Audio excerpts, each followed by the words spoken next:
하면 이 뭐예요? 전체적인 하모니가 너무 좋아요.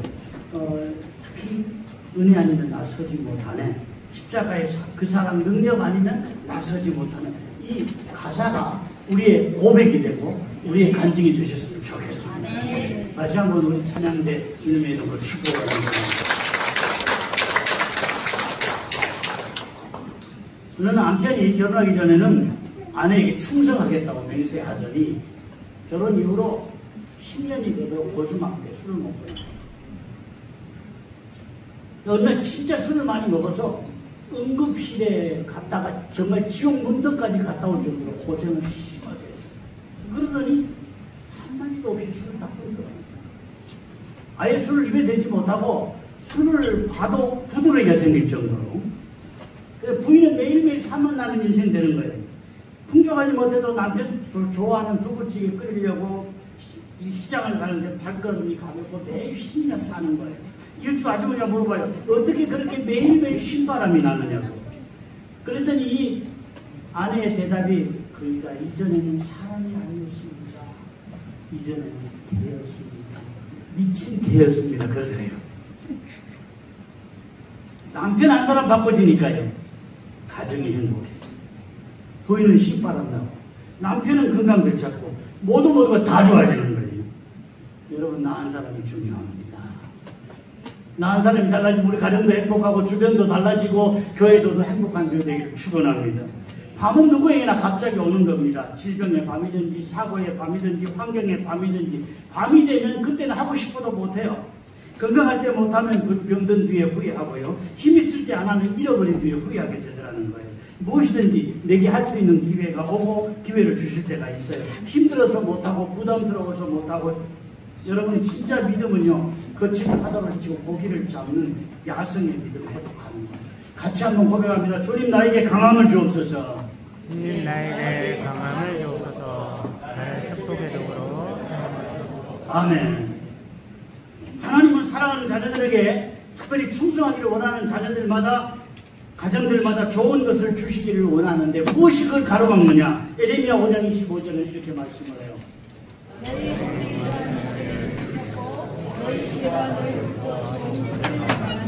때를 따라 주실 은혜와 좋은 것들이 뭐가 막아버려요? 우리 죄가 가장 큰 불행은 하나님과 멀어지는 거예요. 하나님에게서 멀어지는 것이 가장 큰 죄예요. 주님께 더 가까이. 아멘.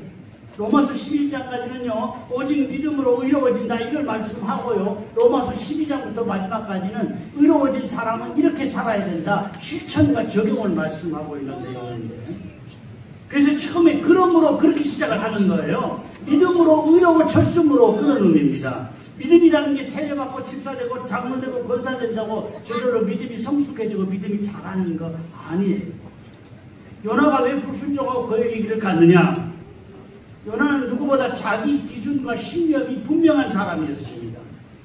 사실 자기 기준 신념이 분명하다는 건 좋은 거예요. 왜냐하면 자기 기준이나 신념이 없으면 생활의 원칙이 무너져요. 그 사람이 이랬다 저랬다 환경 따라 사람 따라 분위기 따라 달라지는 거예요. 그래서 자기 기준이나 신념은 중요한 것이지만 자기 기준이나 신념이 강한 사람일수록 호불호가 분명해서 좋은 점도 있지만 깊은 믿음, 순종하는 믿음 갖기가 어려워요. 신념을 다른 말로 말하면 인생을 바라보는 관점이나 틀인데 이게 분명하다는 것은 좋은 것이지만 잘못하면 하나님 주시는 말씀마저도 자기 기준의 신념으로 판단을 해버리더라는 거예요. 요나가 그랬습니다. 니네는 당시 이스라엘의 적국입니다. 원수나라예요. 원수나라가 멸망받는 게 마땅하다. 그렇게 요나는 생각을 하고 있었어요. 자기 기준과 신념이 그랬다는 거예요. 그런데 하나님 영토에 가서 전도하라는 거예요. 전도하고 예수 믿으면 전도하고 하나님을 믿으면 그 사람들이 전부 이 구원받을 거 아니에요. 원수나라가 망해야 되는데 원수나라가 구원받는 게 싫은 거예요. 마음에 안 들었던 거예요. 자기 기준과 신념이 너무 확실하다 보니까 하나님의 말씀보다 하나님의 뜻보다 자기 신념이 앞서버린 겁니다. 그러다가 물고기 뱃속에 들어가서 깨닫고 해결을 해요. 아무리 큰 물고기 뱃속이라도 상상해 보십시오. 얼마나 고통스럽고 얼마나 힘들었겠어요. 그런데 물고기 뱃속에서 요나가 살기 위해서 몸부림친 거 아니에요.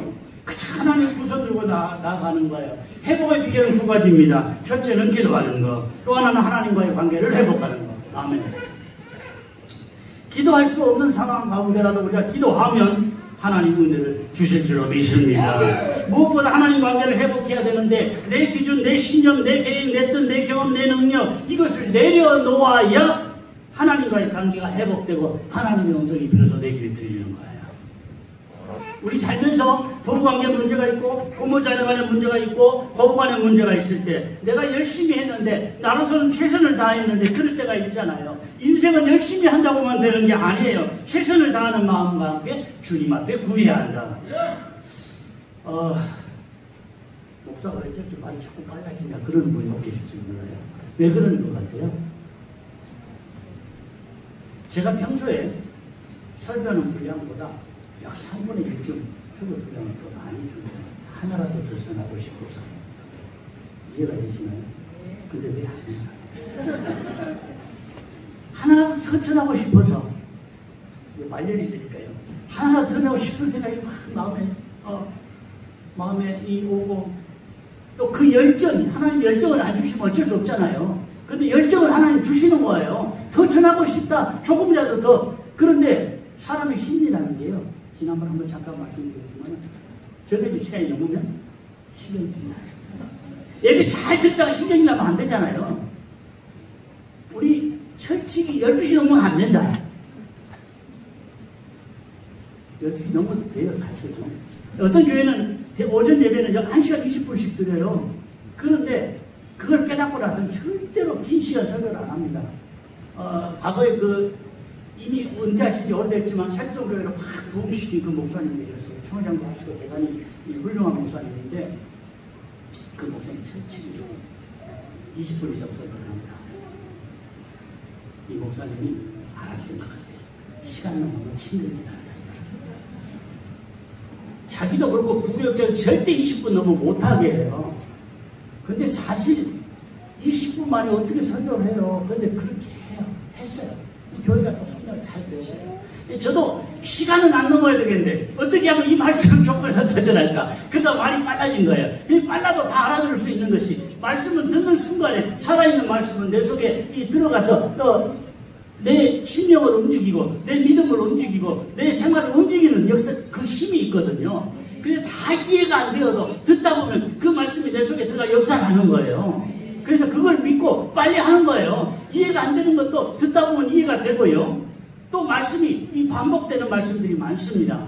그래서 듣다 보면은 다 이해가 되고 은혜가 되고 또 듣다 보면은 말씀이 내 속에 나도 모르게 스며드는 거예요. 괜찮죠? 괜찮으면 괜찮다고 좀 해요. 어디까지는 뭐 한참 하다 보면 어디까지 될지 모르겠어요.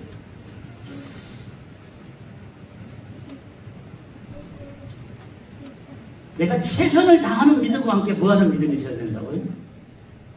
여러분 속 터지죠. 여러분 신경질 안 나게 하다가 내가 신경질 나지. 최선을 다하는 믿음과 함께 무슨 믿음? 구하는 믿음. 아멘. 여러분 잊어버려도 괜찮아요. 듣다 보면 또 반복을 하니까. 그래야 제가 이 말씀을 전할 때 기분이 좋죠. 여러분 잘 모를 때 그 가르쳐드리면 되게 기분 좋거든요. 최선을 다하는 믿음과 함께 뭐 하는 믿음요? 구하는 믿음. 얼마나 좋아요. 이런 깨달음이 해결이 시작되는 겁니다. 이사야 62장에 보면 이렇게 말씀해요. 또 여호와께서 예루살렘을 두고 세상에서 창성을 하시기까지 쉬지 못하게 하라. 이런 말씀이 좀 이상하잖아요. 하나님으로 쉬지 못하시게 하라. 이 말씀 전해보면 어떤 말씀이 있냐면 너희는 쉬지 말며 그 말이 있습니다. 무슨 말인가니 내가 최선을 다하되 뭐 하라? 구하라. 뭐 하시도록? 내가 쉬지 않고 최선을 다하되 하나님으로 쉬지 못하시게 하나님으로 나를 내 생활 가운데 역사하시도록 그런 이야기잖아요.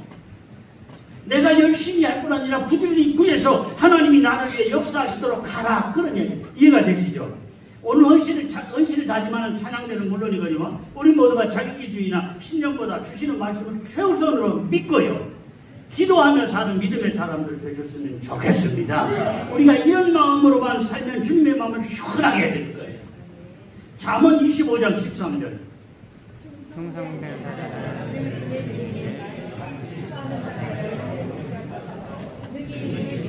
마음을 시원하게 하라. 우리가 찬양대 구호를 아까 했죠.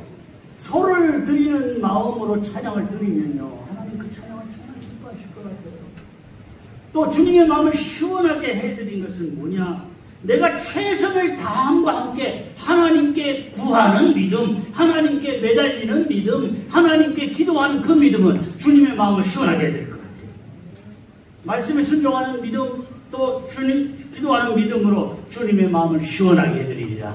마음 다짐하고 결심하시기를 축원합니다. 자, 오늘 말씀 1절을 보겠습니다. 하나님의 모든 자녀를 하시고 너희를 원하니 너희 몸을 하나님 기뻐하시는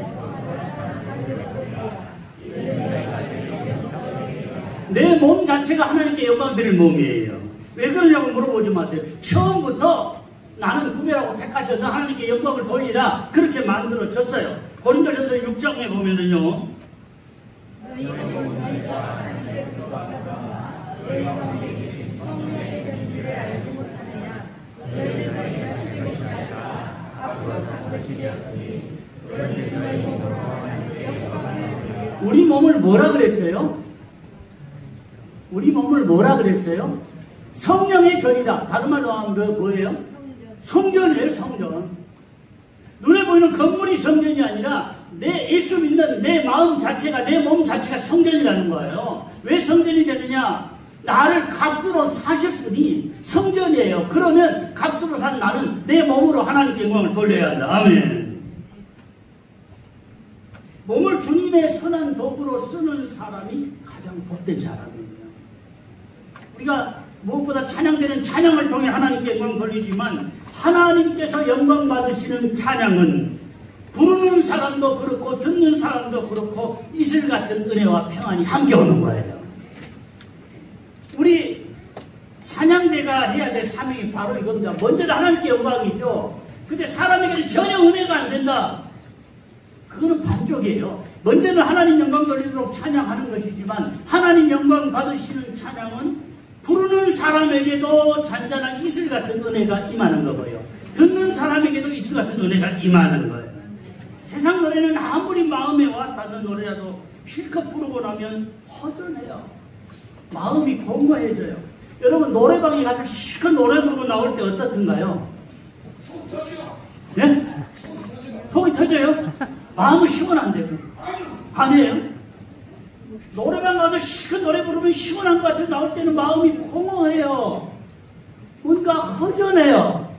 노래 부를 때는 그냥 시원하고 좋아요. 그런데 나올 때 마음은 공허하고 허전해요. 그러나 찬양은 다릅니다. 기쁨이 되고 능력이 되고 즐거움이 되고 낙심했다가도 다시 일어날 힘이 생기더라는 거예요. 우리가 찬양할 때마다 입술만이 아니라 심령 깊은 곳에 주님의 은혜로 촉촉하게 젖혀지는 체험이 많아지기를 축원합니다. 내가 그런 은혜를 체험하며 찬양하면 나만 좋은 게 아니에요. 함께 예배를 드리는 성도님들이 함께 은혜를 받게 되는데 찬양의 은혜를 충만하게 받고 나면요 말씀이 조금 시원찮아도 은혜가 된다니까요. 말씀 전하기 전에 우리 찬양대 은혜를 충만히 받고 나면 제가 말씀을 조금 시원찮게 은혜가 되고요. 제가 말씀을 좀 시원찮게 하고 나서 우리 솔리스트가 정말 은혜로운 찬양을 하고 깊은 찬양을 하면 우리 모두가 자극적으로 은혜를 받는 거예요. 여기다가 찬양대가 은혜 받는 찬양을 하고 목사가 은혜 받는 말씀을 전하고 후에 솔리스트가 정말 동원성을 은혜롭게 하면 얼마나 좋겠어요.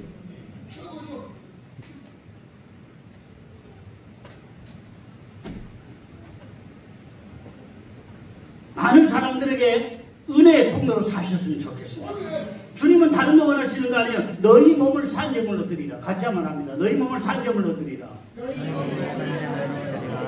구약 때 제물은 죽였어요. 여러분 제물 그러면은 뭐 고상 같지만 아니에요. 처참해요. 죽여서 각을 떠서 이렇게 드렸다고요. 제물은. 그러니까 제물 자체는 비참한 겁니다. 그런데 산제물이 되라는 말씀이 무슨 뜻이냐? 예수님이 나를 위해 십자가 제물 되셨던 것처럼 더 이상 나에게는 더 이상 현 신약 시대에는 이 죽은 제물이 필요가 없어요. 산 제물로 드리라는 건 내 생활 자체가 하나님 앞에 제사가 되어야 된다. 그래요.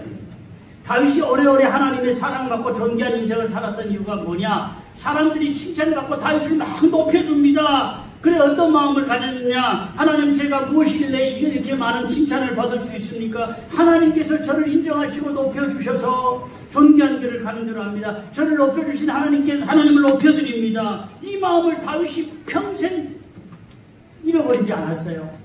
왕이 돼서도 많은 사람들이 다윗을 높일 때도 다윗은 이 마음 가지고 하나님을 높여드렸다니까요.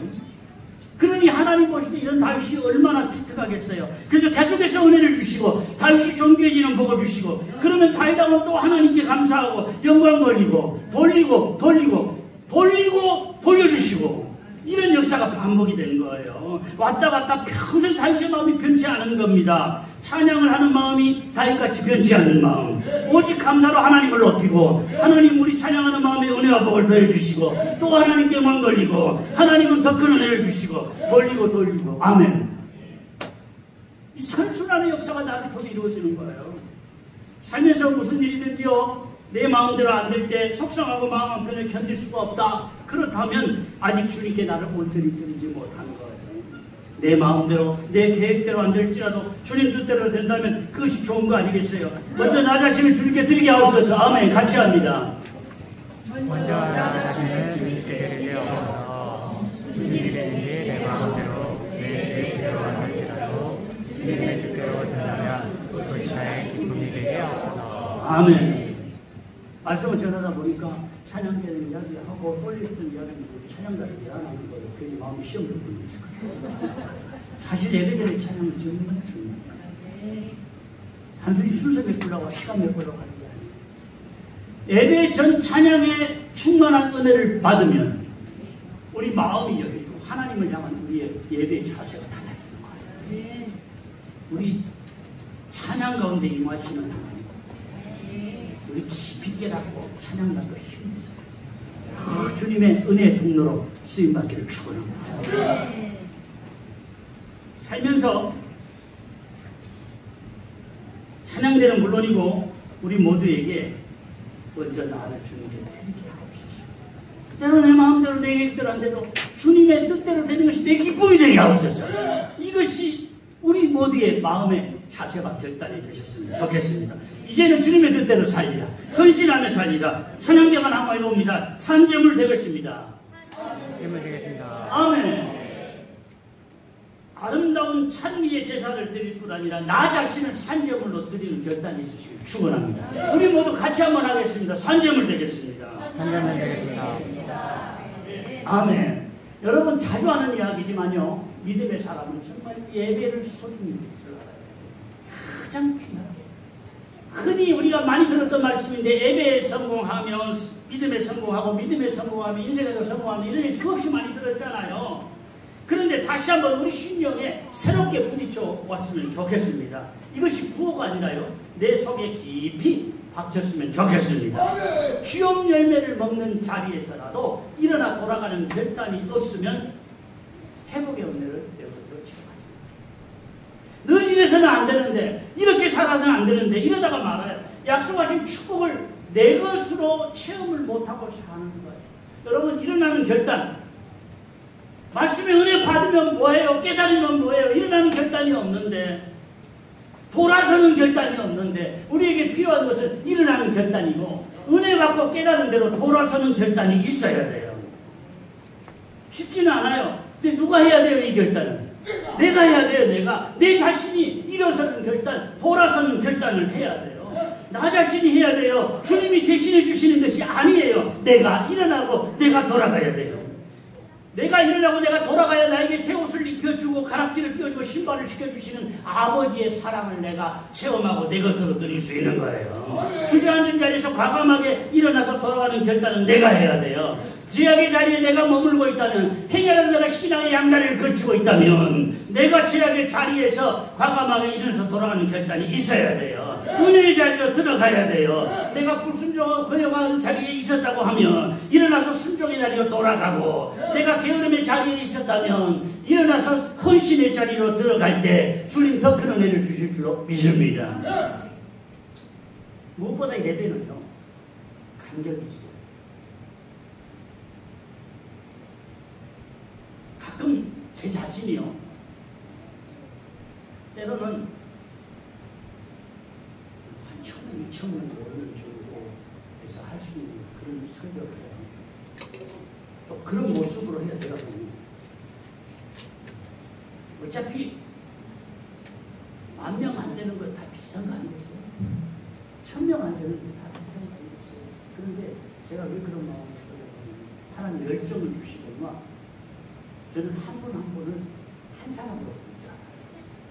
우리 교회들 가운데 19장 없겠어요? 19장은 그냥 빠졌어요. 50부장 없겠어요? 100부장은 없겠어요? 1000부장은 혹시 모르겠어요. 1000부장은 없겠어요. 그러면 여기 모여있는 게 1000명. 100부장이 10명만 되면 1000명 되는 거 아니에요? 우리 교회 100부장이 10명만 되겠어요? 저는 100부장만한 믿음 가진 사람이 훨씬 더 많으라고 생각을 합니다. 또 특별히 우리 나이 든 사람들이 이제 큰 가능성이 별로 없어요. 이제는 그렇잖아요. 지금보다 조금 더 나아지는 정도지. 그러나 우리 젊은이들, 어린이들은 앞으로 무한한 가능성이 있어요. 이 가운데는 어떤 인물이 나올지 몰라요. 그걸 생각하면 마음이 막 열정이 타오르고요. 주님 주시는 막 열심히 타올라요. 그러니까 모이는 숫자와 상관을 때로는 내가 해놓은 예배를 드리고 났어. 야, 너 그렇게 한 3,000명 모이는 것처럼 그렇게 설교를 하고 내려가냐? 그런 마음이 들 정도로 때로 그럴 때가 있다니까요. 그래도 낙심하지 않는 것은 하나님께서 우리에게 10부장, 100부장, 1000부장의 은혜를 주셨기 때문에 숫자와 상관없이 하나님의 말씀은 살아있고 또 살아있는 말씀이 우리 가운데 들어가면 역사하시니까 그걸 믿고 말씀을 전하는 거예요. 전하는 자나 받는 자나 계속해서 은혜의 자리가 계속되고 하나님 주시는 은혜가 목말라 하는 우리에게 더 충만하게 임하기를 축원합니다. 무엇보다 예배는 감격이 있어야 되는데 벌써 주일이네 그러면서 습관적으로 예배 나오는 이들이 의외로 많습니다. 주일을 빼먹는 것보다는 낫지만 의례적인 믿음에는 새로운 은혜가 잘 임하지 않아요. 예배 감격이 없는 건 목사님 때문이야? 그럴 수도 있습니다. 그런데 학생이 내가 공부 못하는 선생님 때문이야? 그 말과 비슷한 거예요. 물론 좋은 선생님 만나면 공부를 더 잘할 수도 있습니다. 그러나 아무리 선생님이 좋아도 자기가 공부 안 하면 그만해요. 목사에게도 말씀의 체험과 열정이 있어야 되겠지만 예배 드리는 나도 사모하는 마음으로 은혜 받을 준비가 있어야 된다니까. 안 그러면 예배가 허공을 치는 예배가 돼요. 예배는 기대하고 기도하고 기다리면서 드려야 돼요. 말씀을 들을 때 주님이 나에게 뭐라고 말씀하실까요? 이 기대를 안고 말씀을 들으면 확실히 은혜가 됩니다. 말씀 속에서 나에게 말씀하시는 주님의 음성 듣고 내가 가지고 있는 문제에 대한 해답을 발견해야 돼요. 왜냐하면 똑같은 말씀이라도 우리 각자에게 주시는 음성은 조금씩 다르게 들리거든요. 성령이 역사하시면 나에게 꼭 필요한 음성으로 들려진다니까요. 우리 재단을 쌓을 때마다 의례적이고 습관적인 믿음이 아닌 하나님 연락하시는 예배, 우리에게 은혜가 되고 복이 되는 예배가 되셨으면 좋겠습니다. 무엇보다 기도하고입니다. 기도하고. 예배는 기도하고 드려야 돼요. 여러분 조금 빨리 도착하면 밑에서 시간 보내지 말고 빨리 들어와서 예배를 위해서 기도하면 좋겠어요. 이게 습관이 안 되거든요. 미리 도착을 해도 다른 일하다가 또는 이야기하다가 예배 시간 다 되는 거예요. 여러분 우리가 가져야 될 좋은 습관 가운데 하나가 뭐냐? 예배를 위해 기도하는 거예요. 찬양이 보통 10분, 15분 전에 시작을 해서 그 전에 올라올 수 있으면 더 좋겠어요. 그 전에 와서 기도하고 마음껏 찬양해서 하나님께 그리고 마음이 확 열려서 신명이 준비된 상태에서 말씀을 듣고 하나님께 예배를 드리면 하나님이 얼마나 흐뭇해 하시고 예비하신 은혜를 더 주시지 않겠어요? 시간 다 돼서 허겁지겁 들어오거나 뒤늦게 오는 사람보다 훨씬 더 은혜가 임하지 않을까 싶어요. 우리에게 가장 약점이 있다면 바로 이거예요. 미리 와서 쭉 간절히 기도하고 어떻게 주님 오늘 나에게 어떤 말씀을 주실까? 내가 어떻게 주님 앞에 바쳐지는 예배자가 될까? 이런 마음이 조금은 부족한 것 같아요. 현대 다 그래요. 다른 교회들도. 그런데 우리가 이전의 그 은혜, 이전의 그 열심, 이전의 그 순수한 믿음 회복했으면 좋겠어요. 그러면 주님 얼마나 더 기뻐하실까요? 시대와는 조금 더 거슬러 올라간 시대와는 다른 믿음, 우리의 믿음이 되었으면 좋겠습니다. 어쩔 수 없이 늦을 때도 있죠. 그럼 할 수만 있다면 미리 나와서 기도로 준비하면 더 큰 은혜 주실 줄로 믿습니다. 물론 어쩔 수 없이 안내를 한다든지 또는 뭐 어쩔 수 없는 일을 해야 된다니 그럴 때는 어쩔 수가 없어요. 그러나 할 수만 있다면 예배를 뭘로 준비하자? 기도로 준비하자. 그렇게 사시기를 바랍니다. 구약서 이스라엘 백성들은요, 하나님의 성전에 나와서 제사를 드릴 때 소나 양이나 비둘기를 제물로 준비해서 드렸는데 중요한 것은 얼마짜리냐 이게 아니었어요. 얼마나 정성껏 준비해서 온전한 제물을 드렸느냐. 그러니까 제물로 눈이 멀거나 절거나 상처가 있거나 뭔가 부족한 짐승은 제물이 되지 못했어요. 당장 죽여서 제물로 바칠 건데 그게 뭔 소용이냐? 좀 시원찮은 거 드려도 괜찮지 않느냐? 아니에요. 상처가 있는 것이나 다친 것이나 온전하지 못하면 제물로 드리지 말라는 것은 양이든지 비둘기든지 소든지 돈이 문제가 아니라 정성껏 준비해서 드려야 한다. 그런 이야기예요. 소를 드릴 만한 능력이 내가 있어요. 근데 아까워서 소를 드리기 싫어요. 그래서 비둘기만 드린다면 다음 해에는 비둘기를 드릴 만한 복을 주실 것이다. 비둘기를 드릴 만한 환경인데 양이나 소를 잡아드리는 다음에는 양이나 소를 드릴 복을 주실 것이다. 그런 말이 있어요. 아, 또 목사 헌금 많이 내라는구나. 지금까지 목회하면서 단 한 번도 헌금을 강조해 본 적이 없어요. 교회가 마이너스 됐을 때는 마이너스가 될 때가 여러 있어요. 마이너스가 됐을 때 단 한 번도 우리 헌금이 마이너스 됐어요. 교회가 어려워요. 헌금 좀 많이 하세요. 이런 이야기 단 한 번도 해본 적이 없어요. 제 기억으로는 없어요. 뭐 들으시면서 목사가 은근히 강조하네 그런 일은 혹시 있을지 몰라도 제 기억으로 헌금을 강조한 적은 한 번도 없어요. 그런데 헌금 내라는 이야기 아니에요. 능력은 다르고 형편은 다르지만 우리 예배가 하나님 앞에 정성껏 드리는 예배가 되었으면 좋겠습니다. 엘리 제사장 시대를 보면 사무엘상 3장 1절에 이렇게 말씀을 합니다.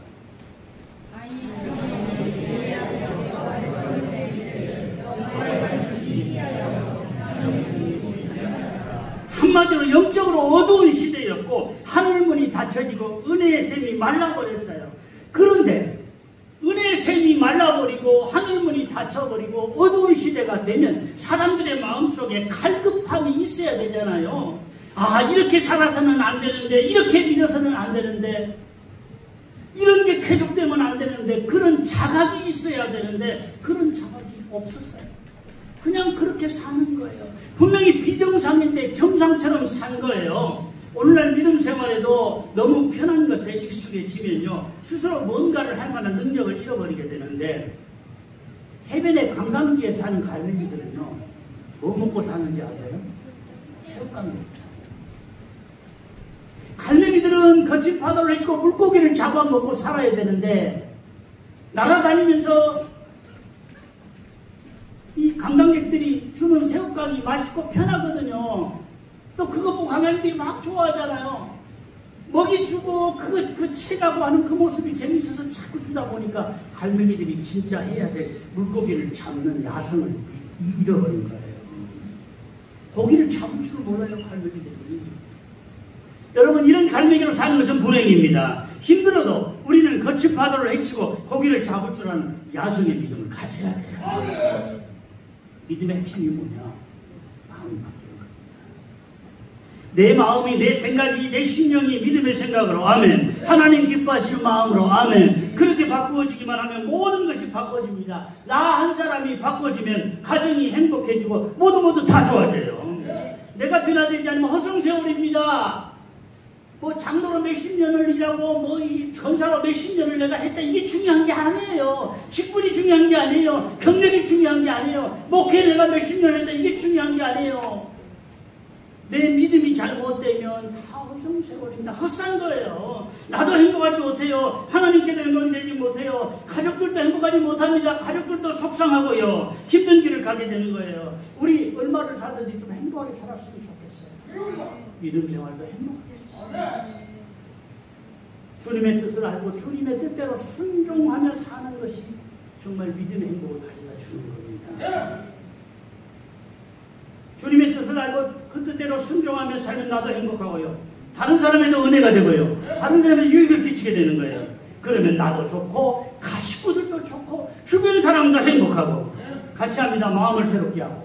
마음을 새롭게 하고 아멘. 다른 거 다 잊어버려도 좋습니다. 다시 한번 이 말씀을 나에게 주시는 주님의 음성으로 들으셨으면 좋겠어요. 주님의 아름다운 뜻을 분별하는 생각의 변화가 있기를 축원합니다. 그래서 우리에게 다시 찬양의 불이 붙고요. 기도의 불이 붙고요.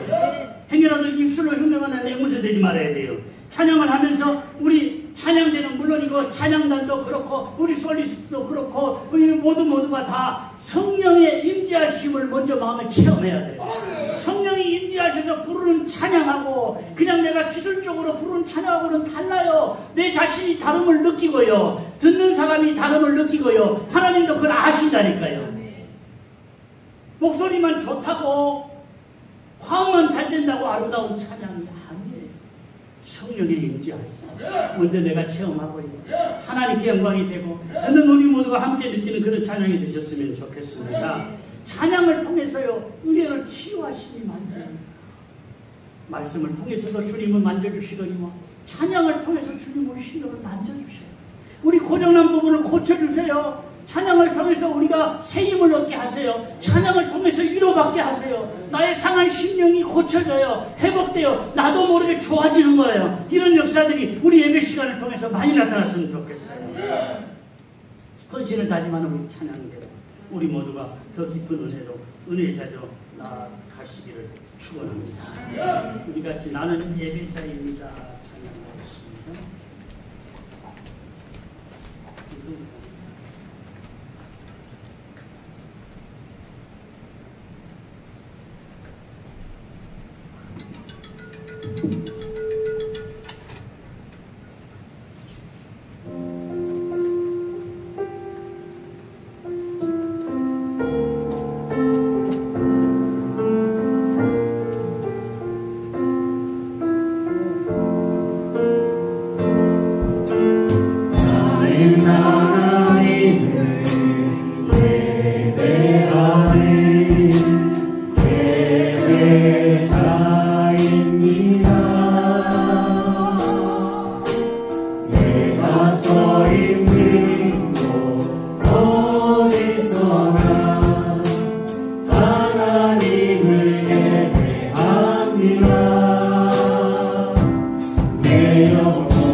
주 예수 그리스도의 은혜와 아버지 하나님의 크신 사랑과 성령의 교통하심과 복주심이 오늘 오늘 헌신을 다짐하는 찬양대와 또 우리 모두에게 오늘도 다시 한번 말씀을 더 깨달은 은혜를 받은 모든 주의 백성들에게 영원히 함께 있을지어다. 아멘. 주님 영광을 받아 주옵소서. 하늘 문을 열어주옵소서. 은혜 베풀어 주시옵소서. 때를 따라 주시는 말씀 가운데 나에게 주시는 주님의 음성이 들려지게 하시고 은혜 받고 깨달은 대로 실천하고 행하여서 하나님의 때가 앞달려지게 하시고 정말 행복한 믿음 생활하게 하시고 하나님께 온전히 영광을 돌리고 하나님은 나에게 은혜와 복을 주시고 나는 또 하나님께 영광을 돌리고 감사하고 하나님은 또 나에게 은혜를 주시고 이런 선순환의 역사가 나를 통해 이루어지게 하시고 우리 앞날에 하나님 동행하시는 믿음의 증거들과 믿음의 역사들이 많이 나타나게 하시고 다시 한번 우리 찬양의 불길이 뜨겁게 타오르고 기도의 불길이 뜨겁게 타오르는 시간이 되게 하시고 우리 모두에게 이 회복과 부흥의 역사를 다시 한번 허락하여 주시옵소서.